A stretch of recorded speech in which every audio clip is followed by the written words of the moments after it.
शंकर भगवान ने पार्वती जी को भेजा, भोलेनाथ जी ने जाकर कहो अंजना को कि क्या चाहिए, क्यों इतनी कड़क भक्ति कर रही हो, किस लिए?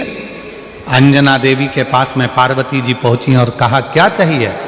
अंजना ने कहा मुझे संतान चाहिए। संतान? हाँ। कैसी संतान? तो कहा जिस शंकर भगवान की मैंने पूजन करी है वही शिव मेरे पुत्र के रूप में जन्म ले, बस ऐसी ही मेरी कामना है, ऐसी ही मेरी कामना है, और कुछ।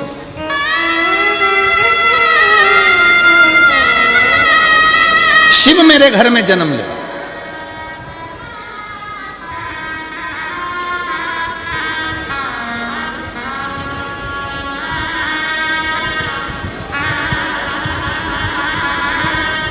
पार्वती जी ने शिव जी से कहा अंजना माता चाहती हैं आप उनके घर में जन्म ले लो।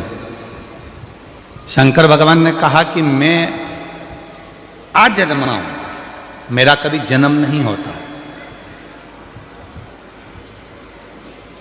भगवान नारायण राम जी का रूप धर सकते हैं, भगवान नारायण कृष्ण का रूप रख सकते हैं, भगवान नारायण दत्त का रूप रख सकते हैं, भगवान नारायण कल्कि रूप रख सकते हैं, भगवान नारायण परशुराम स्वरूप धर सकते हैं, पर भगवान शंकर बोले कि मैं कभी अपना रूप नहीं रख सकता, मैं आजन्मा हूं, जन्म और मृत्यु से मैं परे हूं, इसलिए मेरा कोई दूसरा जन्म नहीं हो सकता। आपका दूसरा जन्म नहीं हो सकता तो फिर कुछ तो कृपा करो। तब भगवान शंकर भगवान ने कहा तुम चिंता मत करो, अंजना के गर्भ से मेरा ही एक अंश प्रकट होगा जिसका नाम स्वयं पवन पुत्र हनुमान होगा, लोग उसे हनुमान कहें। तुम क्यों चिंता करते हो?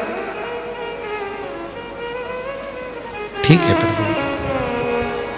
और आया समय और माता अंजना के गर्भ से भगवान श्री हनुमान जी महाराज का प्राकट्य। पर हनुमान जी महाराज का प्राकट्य तो हुआ, पर शिव जी की एक लीला है, आपको मालूम है? देवता देते हैं पल्ला झाड़ कर और मेरा महादेव देता है छप्पर फाड़ कर। अभी तक अंजना माता के गर्भ से एक भी औलाद नहीं थी, पर भगवान शिव ने कृपा कर दी तो अंजना जी के गर्भ से भी 6 बच्चों ने जन्म लिया। आप लोग कथा में श्रवण करे हैं पूर्व में, हनुमान गतिमान रतिमान मतिमान व्रतिमान, ऐसे हनुमान जी के कई भाई हुए, कई भाई हनुमान जी के हुए। और हमने पहले भी कहा है जिसकी फैक्ट्री ना चलती हो, बहुत दुकान ना चलती हो, तो हनुमान जी के पांव का थोड़ा सा सिंदूर लेकर यदि उस सिंदूर को किसी भी फैक्ट्री या दुकान में हनुमान जी के छोटे भाई गतिमान के नाम से अगर एक बिंदी भी सिंदूर की रख दी जाती है तो वो दुकान और फैक्ट्री भी झड़के से चलना प्रारंभ हो जाती है। गतिमान हनुमान जी के छोटे भाई, एक हनुमान जी के छोटे भाई हैं मतिमान।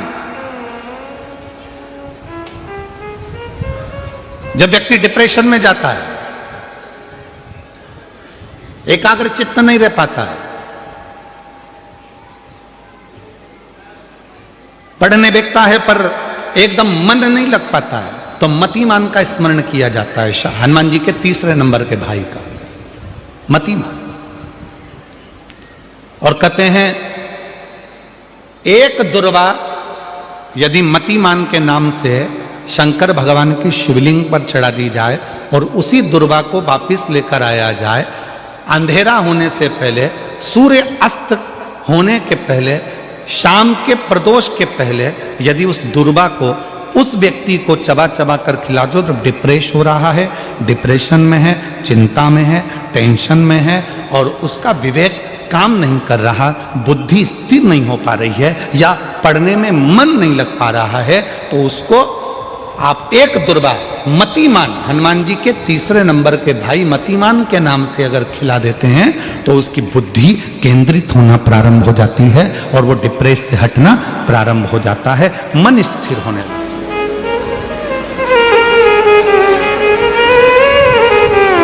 और एक नाम आता है व्रतिमान। इसका प्रैक्टिकल तुम अभी यहीं से कर लेना, ठीक है? चलते चलते मालूम पड़े तुम्हारी पार्किंग यहां से आधा किलोमीटर दूर है, ठीक है?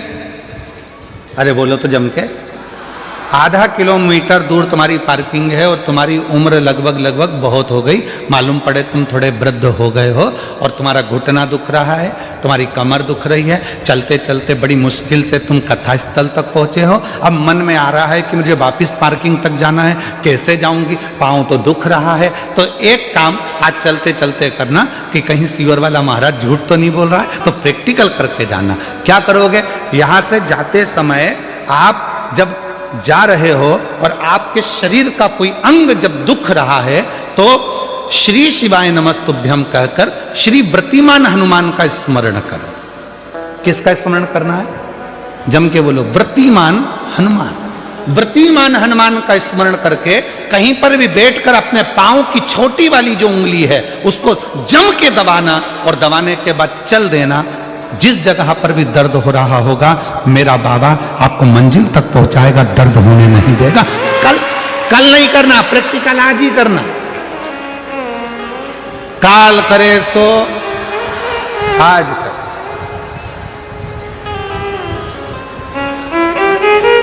वृत्तिमान आज करेंगे गुरुजी, 3 महीने में फर्क दिखेगा। तुम तो आज की आज का बताओ ना कि आज की आज में फल कैसे मिले। तुम बिल्कुल तैयारी में बैठो। जाते जाते वर्तिमान हनुमान भगवान श्री शिवाय नमस्तुभ्यम का स्मरण कर कर एक ऊर्जा के साथ, ताजगी के साथ चलते जाओ। शिव थोड़ा बहुत नहीं देते, मेरे भगवान देते हैं चप्पल फाड़ कर। अब हनुमान जी महाराज का प्रागट्य हो गया, हनुमान जी महाराज आ गए, पूरे आनंद के साथ राम जी की सेवा करी। ये सारी कथा आप लोगों ने श्रवण करी है, रामचरितमानस में भी और शिव पुराण में भी और श्रीमद् भागवत में भी कई जगह पर आपने इस कथा को सुना होगा। अब मूल कथा जो शिव पुराण की, स्कंद पुराण का मूल तत्व है, उसकी ओर हम बढ़ रहे हैं, जो बड़ी सुंदर कथा है।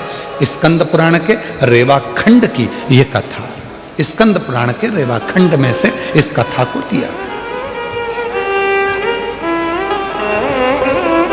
स्कंद पुराण का रेवा खंड कथा है, हनुमान जी महाराज राम जी के साथ में लंका पर चढ़ाई कर दिए, विजय प्राप्त कर लिए, आ गए। पुष्पक विमान में बैठकर मां सीता को लेकर आ रहे थे। अब आइए मुख्य कथा, स्कंद पुराण शिव पुराण की वो कथा जो अपने अंदर अपने को उतार आ रहे हैं। राम जी बैठ गए पुष्पक विमान में, मां जानकी साथ में, विभीषण, हनुमान सब साथ में चल गए। बीच में स्थान आया, हनुमान जी ने कहा प्रभु ये वो भूमि है जहां मेरी मां अंजना रहती है, जहां मेरी माता अंजना यहां रहती है, ये वो भूमि है। राम जी ने पुष्पक विमान को आदेश दिया, हे पुष्पक नीचे होइए, इस भूमि पर, अंजना माता की इस भूमि पर पुष्पक को रोका। हनुमान जी पुष्पक विमान से नीचे उतरे। हनुमान हमें तुम्हारी मां से मिलना है। जिस हनुमान ने लंका पर विजय प्राप्त करा दी, जिस हनुमान ने लक्ष्मण को संजीवनी बूटी ला कर दे दी, उस हनुमान जी की माता से मुझे मिलना है। हनुमान जी ने हाथ जोड़कर कहा प्रभु माता से तो मिला दूंगा, मना नहीं है, पर मेरी माता सबसे ज्यादा यदि आराधना और साधना करती है तो शिव की करती है। राम जी ने जो शब्द कहा प्रत्येक व्यक्ति के दिल में वो शब्द छूना चाहिए। मेरे भगवान राम बोले हनुमान, जब किसी शंकर के भक्त का दर्शन होता है, शंकर तो कभी नहीं मिलते, पर शंकर का यदि कोई सही भक्त मिल जाता है तो समझ लेना कि शंकर का दर्शन उसी क्षण हो गया, उसी क्षण।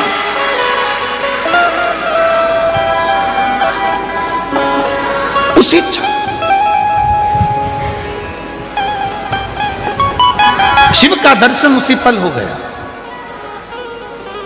शंकर भगवान का दर्शन उसी पल हो गया। यदि कोई शंकर भगवान के भक्त का दर्शन कर लेता है, शिव भक्त का दर्शन कर लेता है, तो समझ लो कि शंकर भगवान का भक्त का दर्शन, शिव का दर्शन। आप कौन है? क्यों लोग कहते हैं कि शिव महापुराण के कथा के पंडाल में जाकर बैठो और आपकी मनोकामना पूर्ण हो जाती है, कथा के पंडाल में जाकर बैठो शिव पुराण के और आपका मनवांछित फल प्राप्त हो जाता है। आखिर शिव महापुराण के कथा के पंडाल में ऐसा होता क्या है? उसका एक कारण है, इतने सारे शिव भक्त जिनको किसी ने गाड़ी नहीं भेजी, जिनको किसी ने टिकट का पैसा नहीं दिया, जिनको किसी ने बहुत सारे अच्छी जगह नहीं दी गई कि तुम यहां आराम से बैठना, यहां आराम से खाना, आराम से रहना, ऐसा नहीं। शंकर का भक्त अपने झोले में 2 पानी की बोतल, एक बिछाने की दरी, एक ओढ़ने का कंबल और अपना खाने का सामान साथ लेकर आता है, छाता साथ में लाता है और जहां मौका मिल जाए वहां बैठकर कथा सुनता है। अर्थात बिना लोभ, बिना लालच, बिना किसी व्यापार या व्यवसाय के वो शिव को समर्पित होकर आया है, शंकर का होकर आया है। इसलिए ऐसे भक्त का जब दर्शन होता है तो हमारी मनोकामना अपने आप पूरी होना प्रारंभ हो जाती है, पूरी।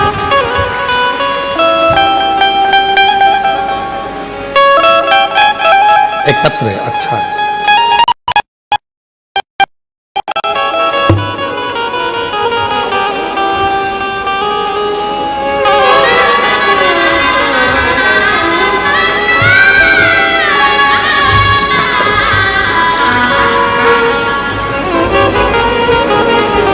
मेरा नाम मंगलाबेन पांडुरंग चौधरी है।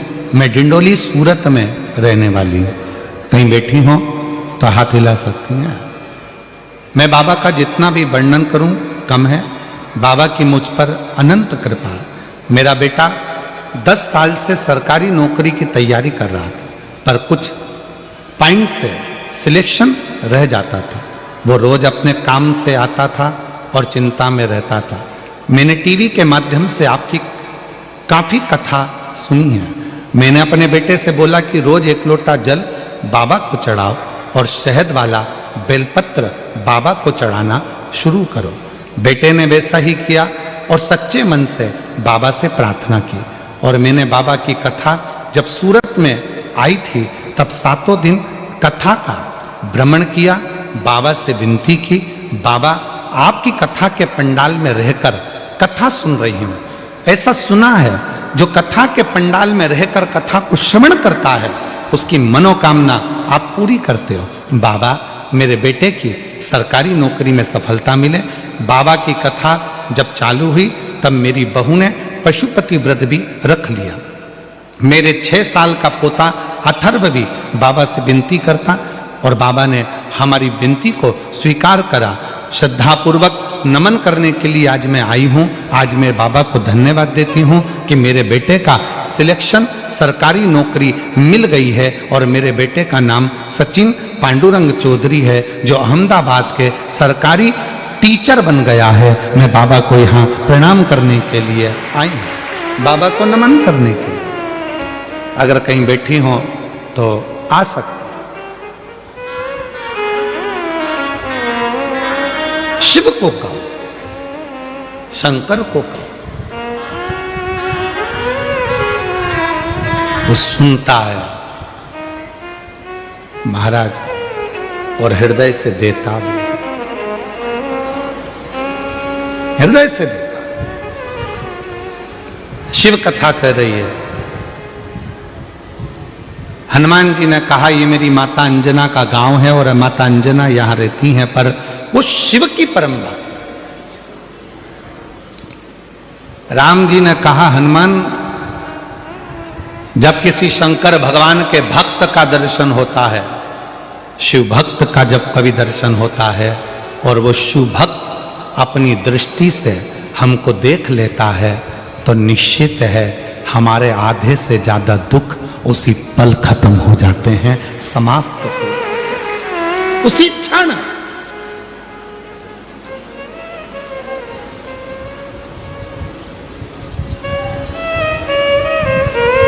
इसीलिए हमको लगता है ज्यादातर भक्त लोग, कोई शिव भक्त मिलता है तो जम के आवाज लगा देते हैं हर हर।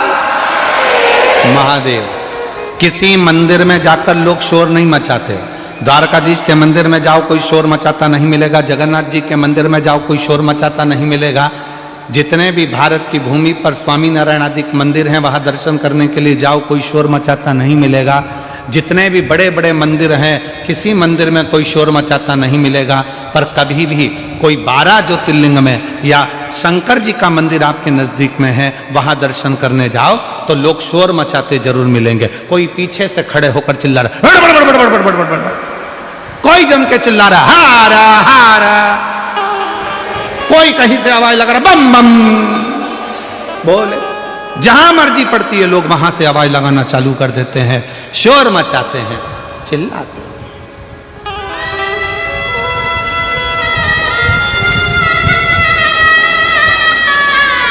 शिव के नाम लेकर